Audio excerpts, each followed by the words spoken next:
Order, start with the Pledge of Allegiance.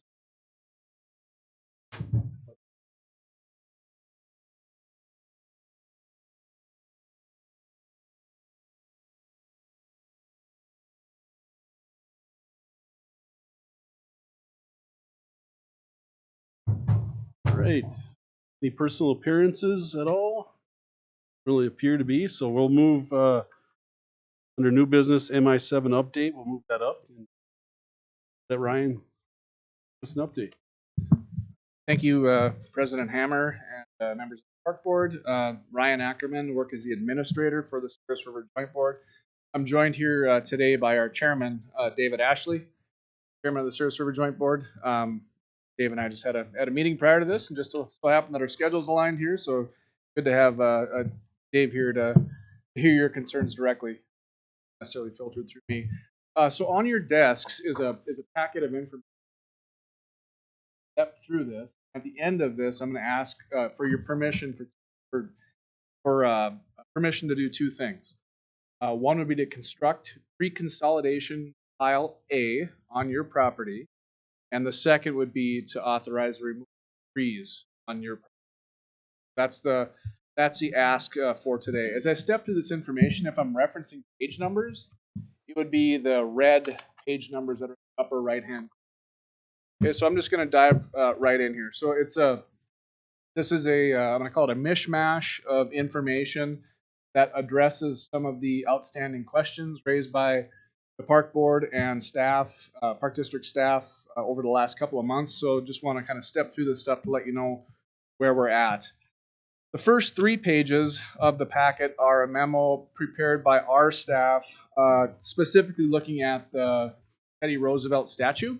A little bit of background on it. On page 2, that shows the location that was in the plans originally for the relocation of that statue. So the original proposal was to be located west of the pool at that north entrance into Roosevelt Park. And then we presented that information. And I think it was Kitzman had asked, are there some other options? So we looked at a couple of different options, and those options are shown on page 3. So what we call option B would be to basically leave Teddy where he stands today, and basically build the relocated North American exhibits around the statue. The benefit of that is we don't obviously have to move them. The drawback would be basically paid admittance to be able to view. That is an option. After talking with your team at the Park District, we feel like options probably makes the most sense. And that would be to relocate Teddy in the parking lot area south of the visitor center. Highly visible from Burdick Expressway. This would also have the added benefit that we locate that statue this year in 2024 and have a permanent home. One of the drawbacks associated with the initial plan, have to store that statue. Ended up doing 2. We're going to relocate the statue, being able to pick the statue up and stick it down in one location. So moving forward, our intent is to show things as options Teddy based in the parking lot area, not in the park. Page 4. This is just a general overview. So on this map, north would be to the right, and I wanted to provide this just to give some overall context for what the project is going to look like. There's nothing specific here that I wish to out. Next would be page 5. So this, if you recall, several months ago when I was in front of you, we had talked about coming back to the Park Board to discuss flood wall finishes and kind of the final look and feel of the flood wall. And that's what I'm here to show you a peek of this evening. This is the 100% plan that we will certainly take any feedback that you have on it and make any changes. But this is what we have within the construction documents. Final colors and things like that will be selected during construction, and we'll be engaging Park District staff in those decisions from the joint board perspective. From my perspective, I don't have a dog in that fight in terms of where the flood wall is. We just want function appropriately. But you kind of see the color selections on the left-hand side there. In general, what we're looking at is a stacked stone pattern for the bottom portion of the flood wall. Then the upper portions would be essentially plain concrete, so fairly smooth. The idea being that Park District could at some point add mural areas above the stacked stone configuration. So kind of stepping into this a little bit further, now I'm on page 6. This is some detail associated with the flood wall and the patterns and how this is going to be constructed. So just for ease of referencing, I added some colors onto this. So the yellow shading would be, I'm going to call rolling pattern A, rolling pattern B is the green, and rolling pattern C blue. Okay, so what we're going to be doing is anywhere that we have a 26-foot wide section of flood wall, 26-foot wide panel, we'll be inserting those panels in kind of a rolling hill fashion, kind of keep that theme going all the way through. In areas where we have a shorter distance, we're basically going to have a horizontal pattern. Okay, so left of the yellow, one of those samples are have a, call it a variable width or a custom width on 26 feet. With that, we'll be going with basically a type pattern for the stack stone. A couple of other things that I want to point out here. So the elevation of the closure structure at the bridge between, I'm going to call Roosevelt Park and East Park, where the locks and stuff are put on that bridge. That closure structure is what's shown in the middle of the hand side. That's a depiction. If you're wondering what that looks like kind of in person, if you go by Sammy's Pizza, those openings in the flood walls, it's going to look very, very similar to those. On either side of that, we do intend to leave a blank area for the insertion of a decorative or commemorative plaque. If you look over by the Minot water treatment plant, there are a couple of those as well. And the intent is to work with the Park District language that contractors work, but that'll be done collaboratively. Us and figure out exactly what monuments to say. But really, it's my perspective, collaboration within the project. Wanted to point that out. I'll go now to page number 7. This would be, a rough rendering of what this is going to look like on the wet side of the flood wall. So again, a fairly plain concrete top, stack stone on the bottom. We're not doing the rolling hill theme on the wet side. On page 8, this doesn't exactly show the stacked stone pattern accurately, but the idea is that above that stacked stone pattern, you've got a flat pallet for wish to. So pages 8 and 9 just kind of show a reminder of what some of the general ideas were. Yeah, Mr. Chairman and Mr. Schmidt, yes, there is. So there is lighting on the dry side, accent lighting similar to, with the exception of area in front of the, intentionally left the lighting out of that, working with sensitive critters. So there will be lighting incorporated on the dry side, and not sure about the hands. Okay, now I'm into page number 10. Now this is just really to set kind of the stage for the plan view of this, and there isn't a lot here that you guys need to worry about by way of detail. But if you look at the key map in the lower left, that's box down. If you look at that dashed figure within there, that's indicative of plan view of the flood wall that we're looking at. So it gives you kind of a rough location where we're looking at. Then I added in red just a couple of notes. The location of that flood wall opening to East Roosevelt Park. I'm now on page number 11. Just pointing out the area where this would be kind of north of the existing visitor center, where we kind of build up that ramp to ultimately top of the Magic City Express. Next page would be the east-west portion of the flood wall that runs along the north side of the zoo. And page 13 would be the plan, kind of the northeast corner of the zoo where the giraffe exhibit, and ultimately where we transition away from flood wall and get back into levee near. So that's just plan level view. This is all pretty techy on those pages, but when you get to page 14, you kind of start to see how this ultimately all lays out by. So again, I've got references in red here, just kind of identifying some of the key locations. Essentially, as you progress from left to right, top to bottom, traveling the flood wall from north, south. That makes sense. Kind of following along that flood wall. So you'll see how those panels, the A, B, and C panels, kind of repeat themselves throughout the installation. And then you see where we have corners and that in flood horizontal piece. And the reason why we're doing that primarily is so the 3 panels, those are all they will be fully custom made.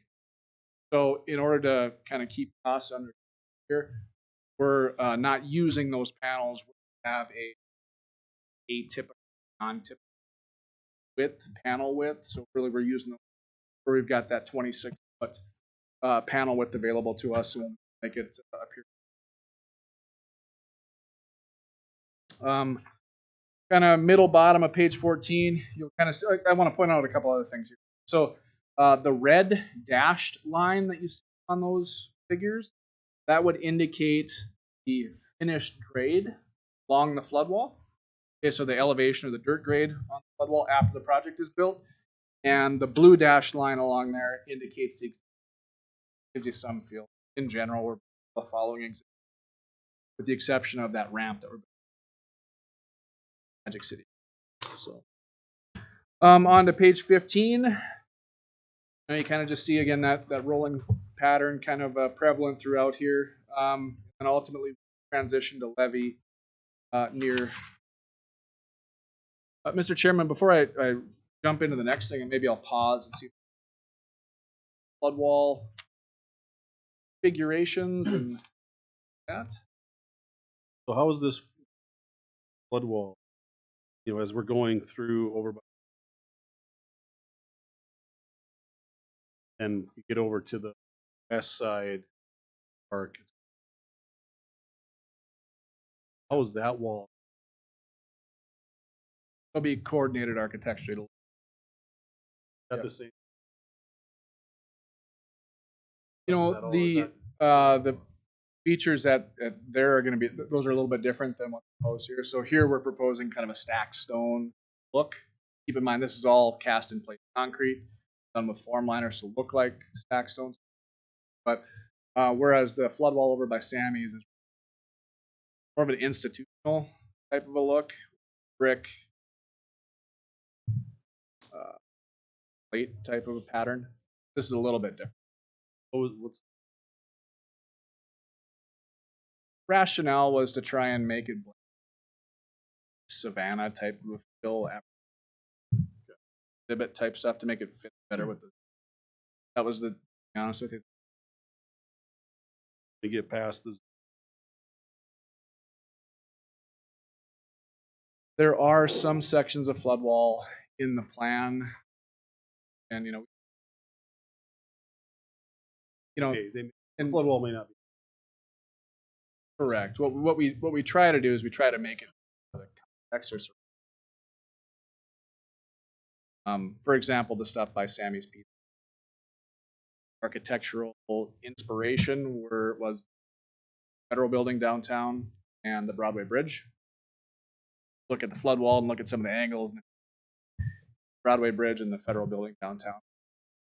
we get down here, we have some elements that are similar, like some of the angles and some of the features, tops and things. I don't know if that's deck stone. A little bit closer to an African savanna type. Questions for Beckman? Okay, I'm gonna keep on rolling here. I'll take us to page 16. So on page 16, I've circled in red one of the items that I'm requesting your permission on tonight, and that would be the placement of pre-consolidation pile A. And the reason why this one is so important is it's on the critical path to the entire project. We have to pre-consolidate the soils underneath that before we install sanitary sewer line, relatively. And because of the depth of that and the kind of just where it sits, that sanitary sewer line is going to be done before much of the levee and flood wall construction can take place. So from our perspective, this is really critical to get done. The reason why we're doing this separately and using a separate contract to do this, because once that pile is placed, it has to sit in place for anywhere from 3 to 9 months, basically allow the underlying soils to compress. And we'll be monitoring that as that compression is happening there. But because of that 3 to 9 month time frame, basically if we were to include this in a contract for the entire project, first thing that contractor is going to have to do is build this pile, stand back and wait.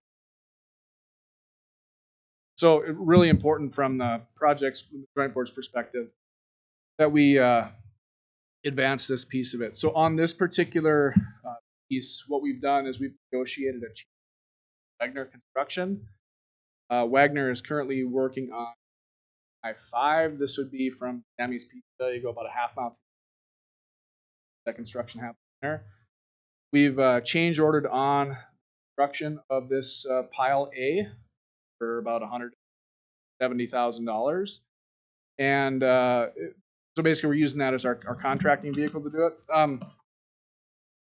Page 17 shows this in a little bit more detail. So upper left-hand corner would be pile A. Just a couple of things I want to point out around this. So this is going to be a mound of soil. The rough height of this is about 14 feet, okay, with slope sides. At the base of that, you're going to see 2 separate fences. Interior fence will be a silt fence around there for erosion control purposes. And then outside of that, there'll be an orange construction safety fence that's erected around this to keep the public from, I guess, just to give the public an indication that they should not going to necessarily keep. I highlighted a couple of things on here just for additional context as well. So on the right-hand side, you'll see those 2 highlight areas. Those are the Magic City Express rail lines. Then on the left-hand side, the orange highlights are the pavement in the parking lot. Okay, so as a part of this project, we will also be doing some temporary surfacing with some gravel to vehicles can get in and around. So just wanted to point that out, that this pile does approach upon your roadway as shown here. So there will be some effects there you have to take care of. Pause on the pre-consolidation piles.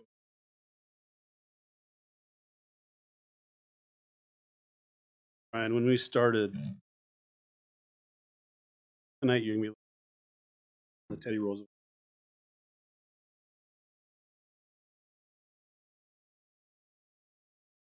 Jump into that, Mr. Good. Okay, so now I'm on page 18.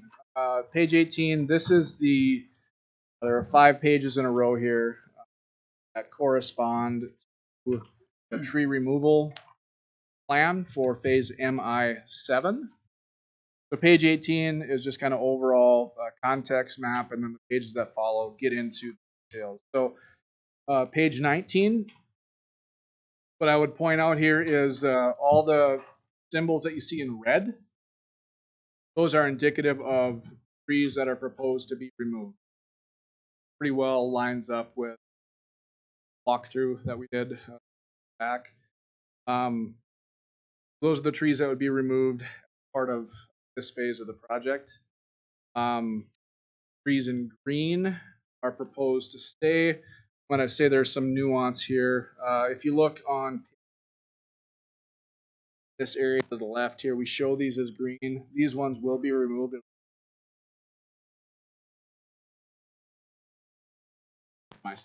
Why they're not shown in red on this one. But I also highlighted on each page the tree removal table. And if you look at the plan itself, it shows the diameter of the tree at breast height. Get kind of a feel for size and the type of trees that are proposed. So that's page 19. Page 20 has a lot of trees. The majority of them are located on the riverbank. We have to remove those because we have to line that with riprap to protect the flood wall from erosion along the river there. And then, the stuff within the current zoo, much of that is being. That's page 20. Page 21, this would be this kind of the south side, southwest side of the visitor center. 6 trees on this sheet. And then page 22, this would be the East Roosevelt Park area where we have to bring the sanitary. This area we are gonna look to try to not remove. This is what we have. One thing that I do want to point out, so if you add all this up, it's 413 shown on these drawings. 413. There's probably another 85 in MI6 that are, west of called the dead loop. That's probably looking at.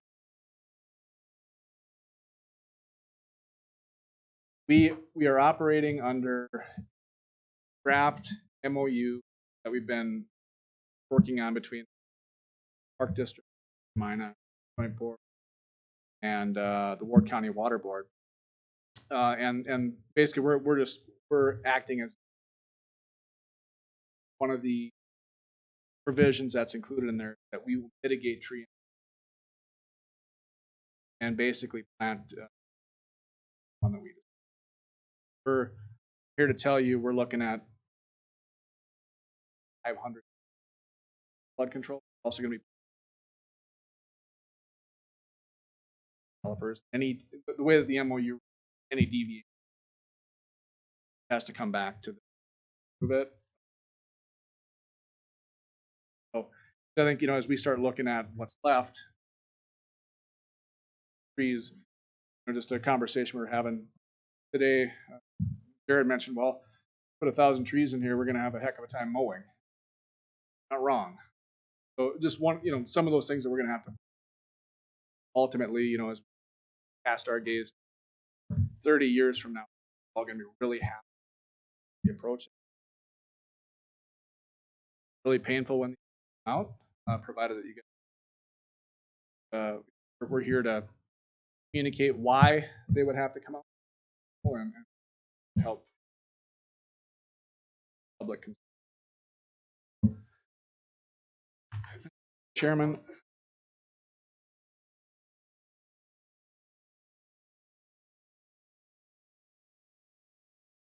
Yes. Yep. They don't.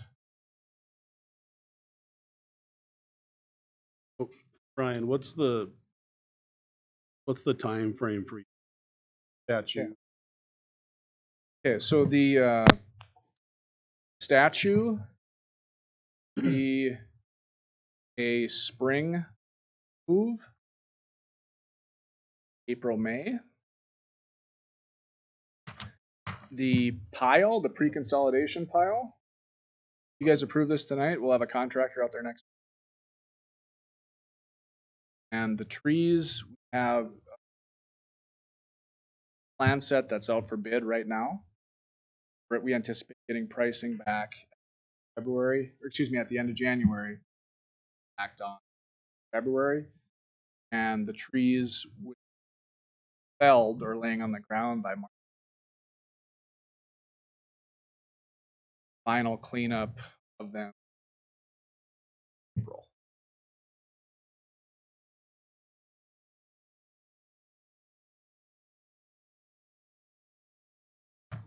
Yeah, I guess our intent was to probably mimic.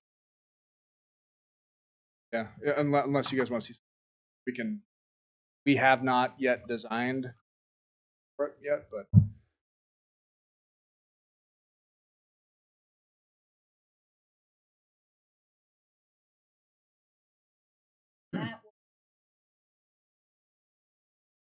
yes.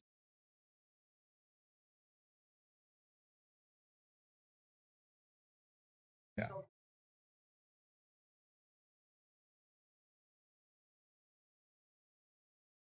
Correct, because there are still some statues one that's final fine is, and I wouldn't want the that's probably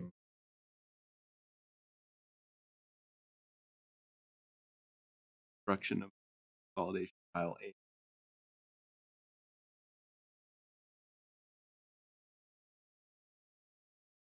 Okay, we have a motion? Motion in a second. Isn't a roll call. Okay. All right, so we have a motion. We have a second. So, any discussion? Not Callan, call the roll. Hovda, Olson, Schmidt, Yes. Hammer. Yes. Motion is approved. Else? process over the next.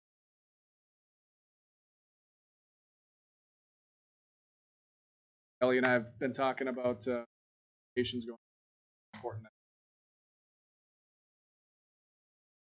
Tend to be back here. Bad and the ugly. Thanks for the.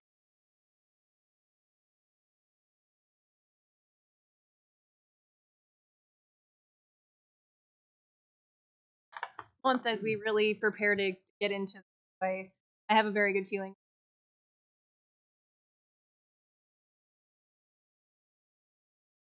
All right. That will move on to our meeting minutes. Motion to approve our minutes from the December 19th board meeting. By Mike, Barry. All in favor? Aye. Opposed, same sign. Minutes are approved. Next item is the approval of the bills in the amount of $460,341.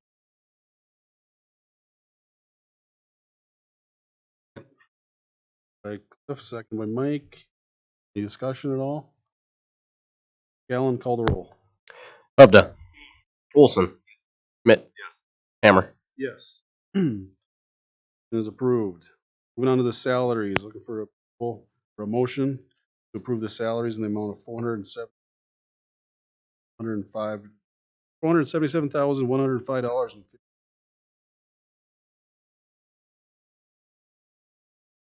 Mike, second, Perry, discussion. Callan, call the roll. Hovda, Olson, Schmidt, Yes. Hammer. Yes. It's approved. On to the financials. Anything to add? Yeah, I thought I'd just add a quick update on like our 23 financials. On the like operation side of the park, it looks like we're going to be ending with our revenue exceeding our prior 2 years by about over $200,000. That was led by golf, bringing in 790, which was $67,000 over last year. The Mesa brought in 630, which was 46,000 over last year, and then our concessions, zoo and the auditorium and softball fields brought in 299,000, which was $88,000 over last year. So had a really good year, and then our expenses are still going to kind of fluctuate as we get year-end stuff finalized, but it looks like all of those are going to come in under budget. So, and then one final note on that is our ending cash is up 1.1 million over last year, so getting our reserves in a good spot is we're doing well. So Excellent. Any other questions for Kellen at all? Yeah.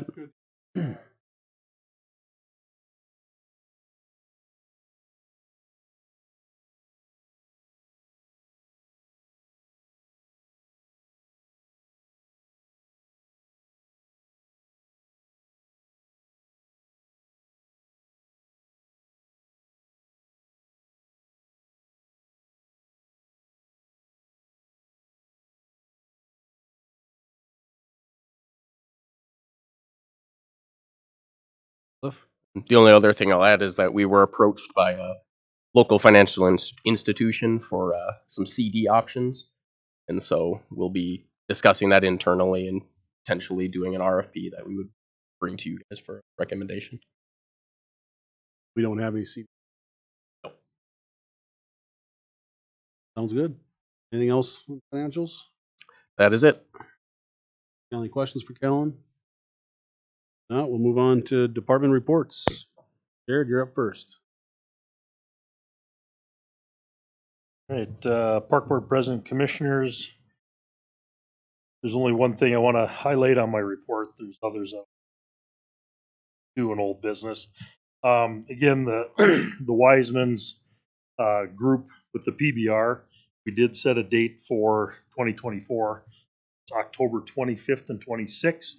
They did push that back about a month because of a conflicting PBR event. I think was in like South Carolina or North Carolina, so back a little bit so they can try to attract some of the top bull riders.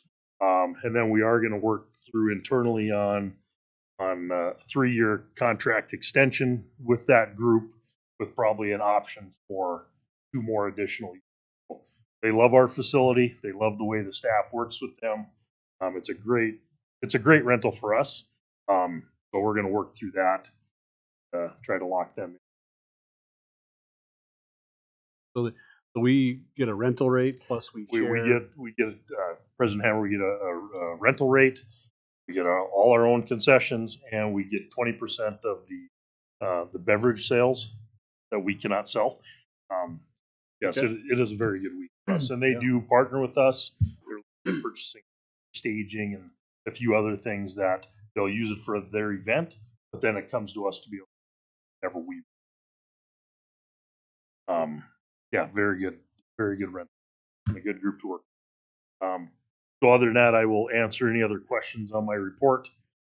Back up on old and new business. Questions for Jared? Oh, good. Thanks, Jared. Thank you. Move on to the golf course. Nothing to add. I did get an email this afternoon from Matt Cook in Fargo. We are looking at maybe possibly hosting an adaptive golf event with 3 links in the spring. It'll be a state event, and don't know any details. We'll grind those out, but very excited to host something like that. So I'll keep you posted on that one. So Thanks, Steve. Any questions for Steve? No, we'll move on to Mike.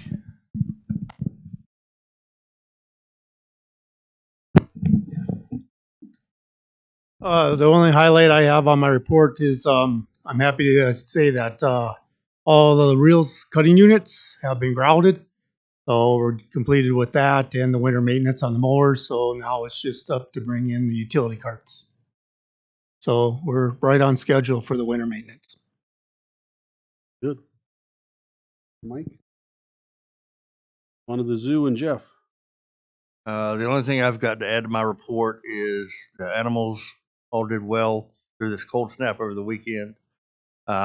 We've not had any weather-related issues with any of the animals during this period, so that was great. And got any other questions?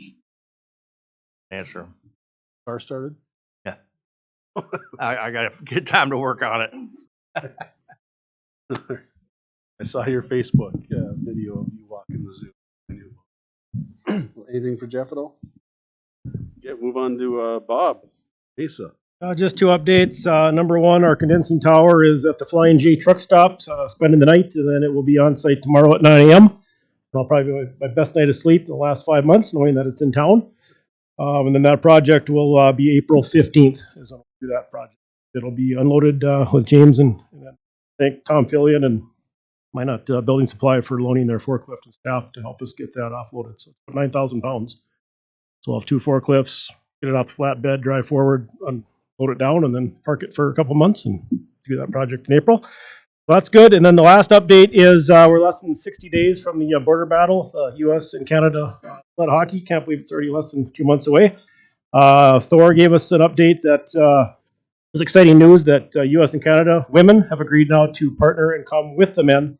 So we'll have both the men and women U.S. sled teams here playing 3 games each over the week of March 11th through the 17th. So I will be working with Steve Carlson, who will be doing a sled board conversion and getting those dates set up to get that conversion all set up. And then James' crew and our crew will be busy that weekend heading into that week. So that's going to be exciting to have both the women and men here. And we've had some committee meetings, and I think we're on the right track and should be a great event. So looking forward to it. But other than that, I'll answer any other questions you got. When are we gonna convert the boards over? About what time? We're right now going to look at probably starting that Saturday. Just so we have Saturday, Sunday. We've already done the fittings, but we haven't done it with the ice in, so we're going to have to burn some ice away. And it'll be a little bit more of a challenge to get them with the ice in, and then we'll have time to reslush. They want to practice on Monday, but they said if they have to use the Eck rink, they'll make do. But we'd like to try to get them on the Pepsi. So I have to talk with James yet. I haven't talked about these yet with his crew, but yeah, we'll have all hands on deck with our Mesa staff. And that date get moved back a little bit? March 11th through 17th has always been that? Always been that, yeah. Okay. For Yep, some reason yep, I thought yep. it was. The first game will be the 13th, but they're going to come in Sunday, practice Monday, Tuesday, do some community events, and then take an off day Thursday to practice and do some more community events, and then Friday, Saturday will be the other games, and then they'll travel out on Sunday. Yep, so. Bob? The new.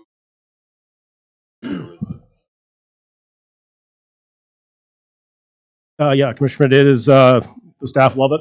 If you asked me when to do the bidding, they would have been very concerned, but no, it's going really well. Still some driving things as far as blades and some but drivability and everything. It's going love it. So and the wrap's done, and yeah, it's getting a lot of talk. A lot of people call it spaceships and everything else out there, but no, staff really is liking the new machine. And again, I want to thank First International Bank for their sponsorship and continued partnership with us.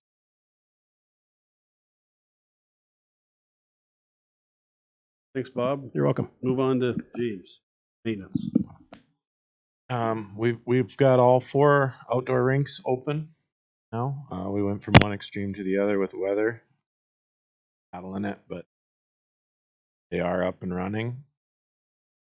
Otherwise, we've been battling cold weather, keeping the heat on everywhere, and on top of a little bit of snow removal, which hasn't been too bad. So, yeah, I can questions.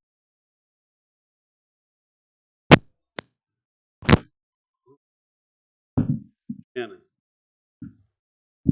Like Jeff's animals, my plants actually survived this weather. Inside the greenhouse, we had a couple scares, couple sleepless nights there, but thanks to James and getting everything back up and running, so hopefully we're past the worst of the weather. Was due to actually receive new plants, bedding plants in this week, but that's been pushed back, thankfully, till next week. Temperatures are a little bit better for shipping, so hopefully those will come in good shape.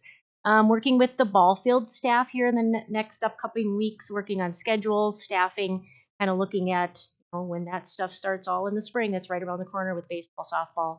Hoping to get in some schedules here shortly, so we kind of know what we're looking at for startup in this. So other than that, everything is going really well. Thing for Shannon. All right, then we got some MIA people. Troy and Tom and Ann are all out. Troy's at it.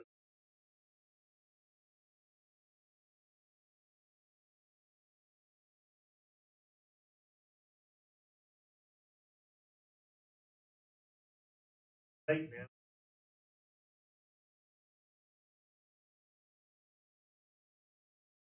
Anybody have anything for those 3? Nope. Lucked out, Jared. Move on to tennis and Mark.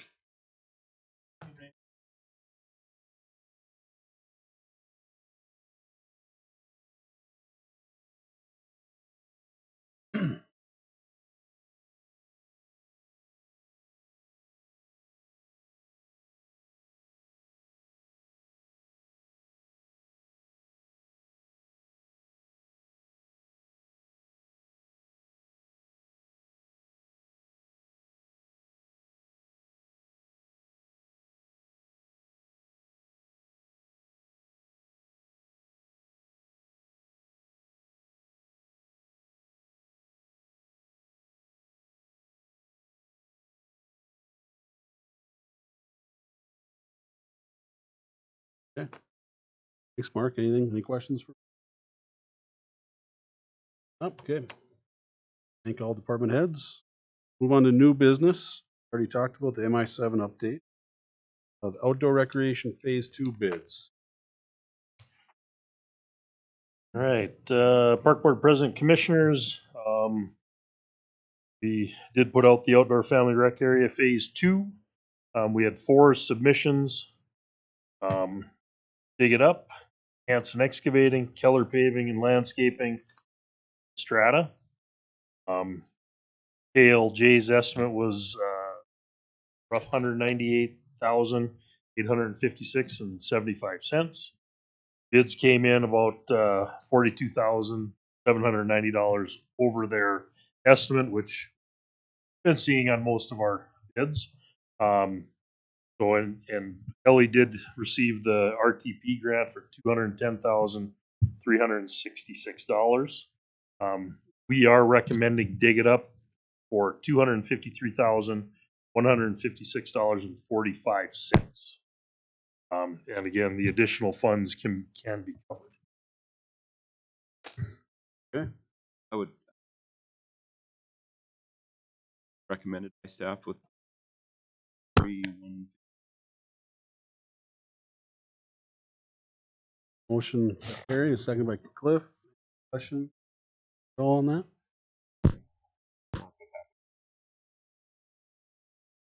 Yeah, as soon as weather allows.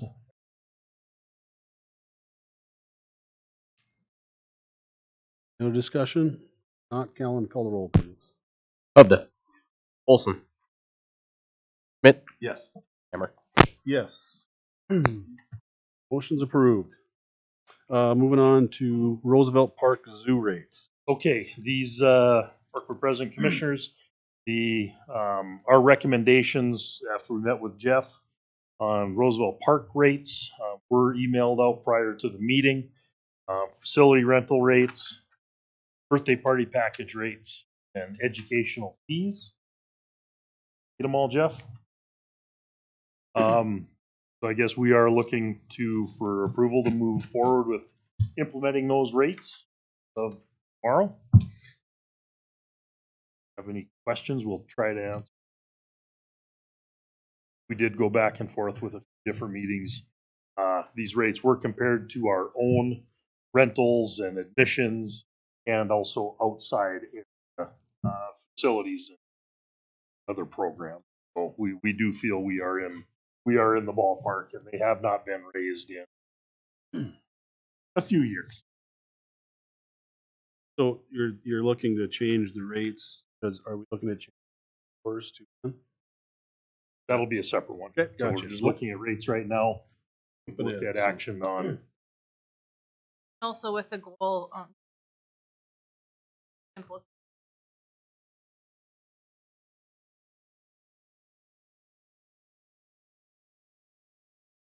Wanted to cut down the smorgasbord a little bit to make it more manageable. To understand what we're similar to what we see it. Looking for a motion?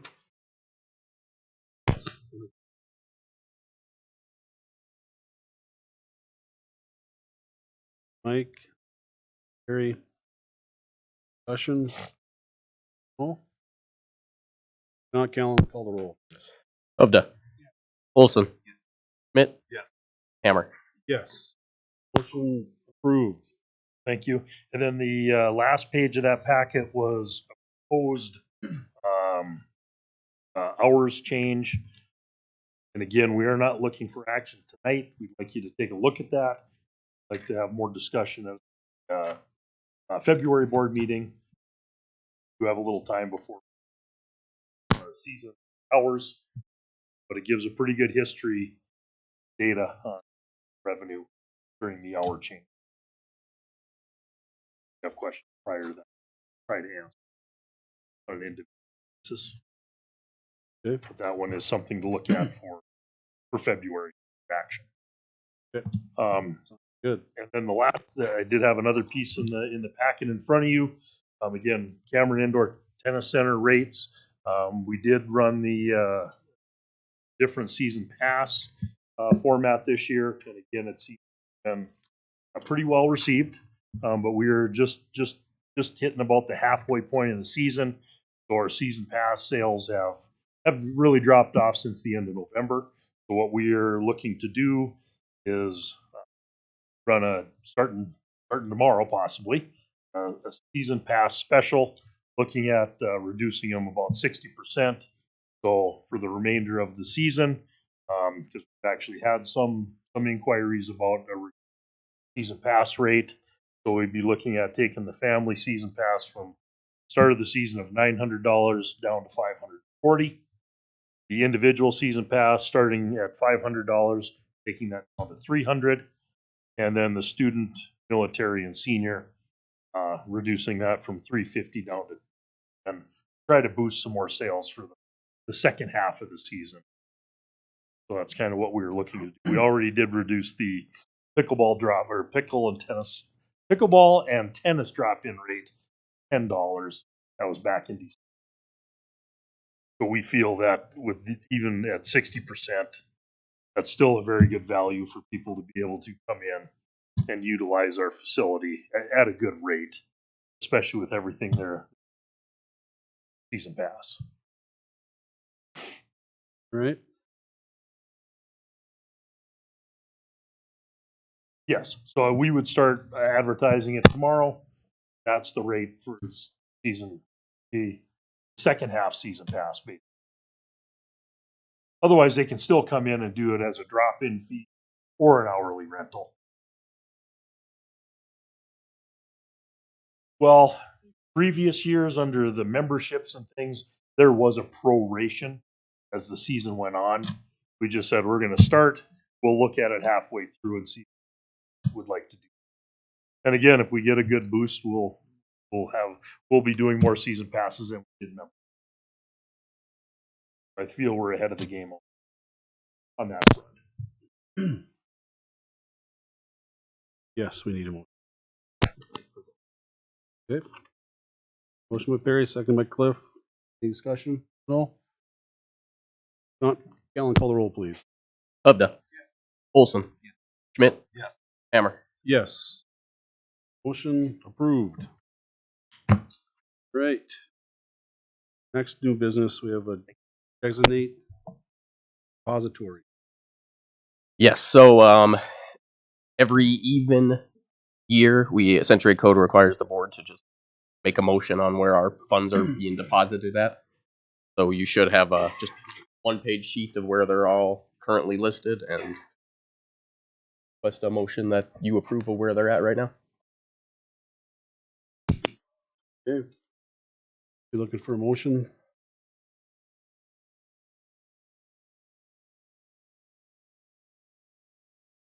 Moved by Mike. Second by Cliff. Further discussion at all?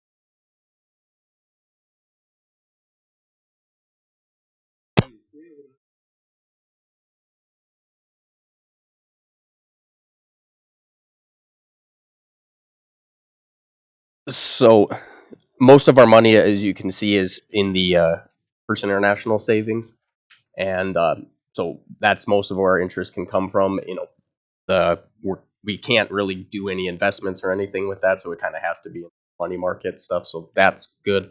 The foundation money is invested in various different things, and so we can get some better returns on that. But the public park district dollars are kind of restricted. So other than CDs, we don't. Yeah, we don't really have a lot of options. So if we were to look at doing CDs, where would... Likely being taken from one of our savings. Okay. All right, we have a motion by Mike, a second by Cliff. Any other discussion? So Callan, call the roll, please. Hubda? Yes. Olson? Schmidt? Yes. Hammer? Yes. Motion's approved.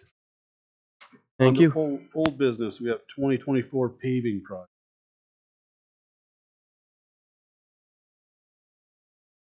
Who's Jared? You okay? Hiding around the corner. We're on to 2024 paving projects. Yeah, I was gonna pitch hit for you, but All right, sorry. For President Commissioners, like to kind of go through our 2024 paving plan, which was submitted in my report.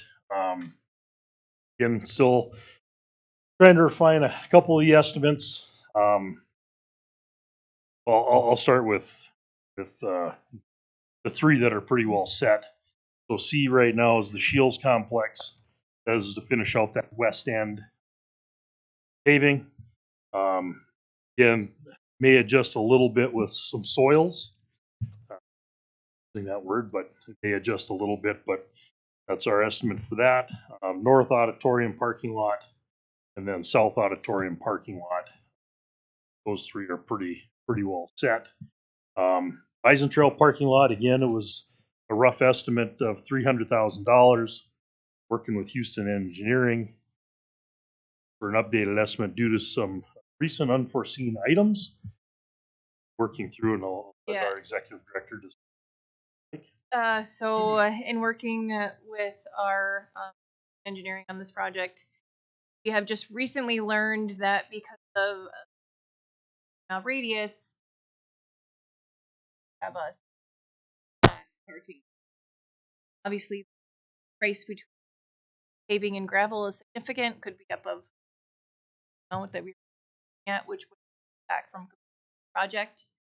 So what that means is we will be asking for a variance from that ordinance to be able to gravel the parking lot, which will extend us with that. So as of right now, we have a call tomorrow with hearing to talk about that process.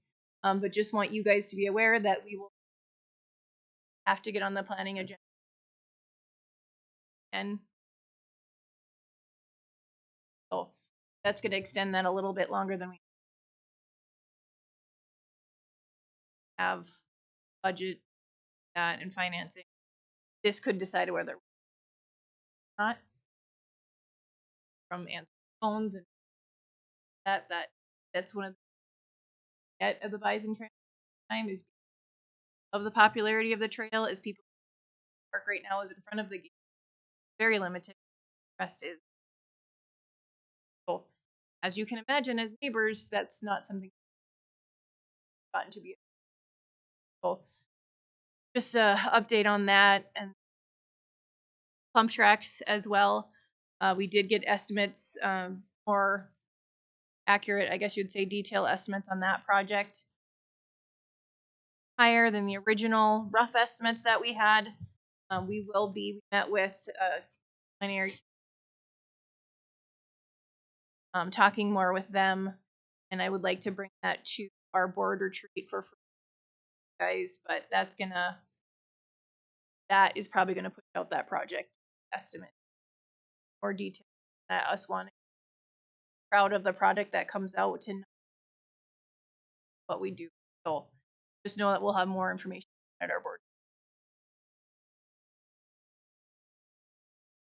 So I would be looking for approval to move forward to at least get the Shields Complex, North Auditorium, South Auditorium parking lots, and possibly Bison, depending on what happens with variants, out for bid either February or March.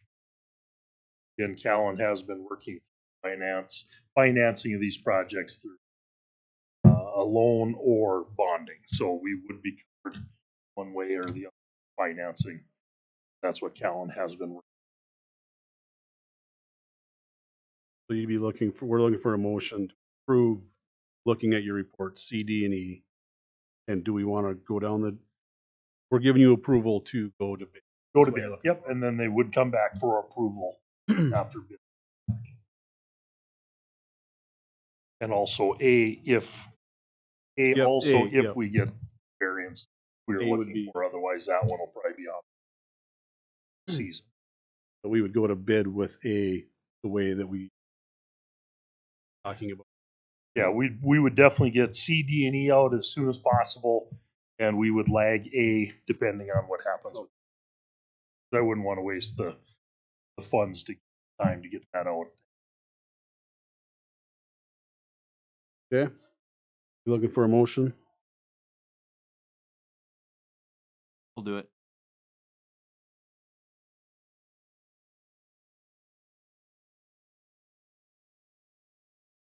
By Perry. By Mike. Discussion at all? The goal would be to have this done the next paving season. Yep. Is that- Yes. President Hammer, if we can get that out February, March, try to get the best numbers. And as soon as the season allows, we'll. Okay. Sounds good. So, any other discussion? Not sure what to call it, rolling out, but Hovda. Olson. Schmidt. Yes. Hammer. yes. Motion approved, so.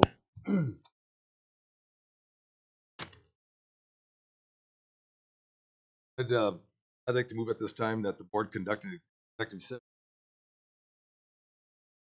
144-91 and 44-119.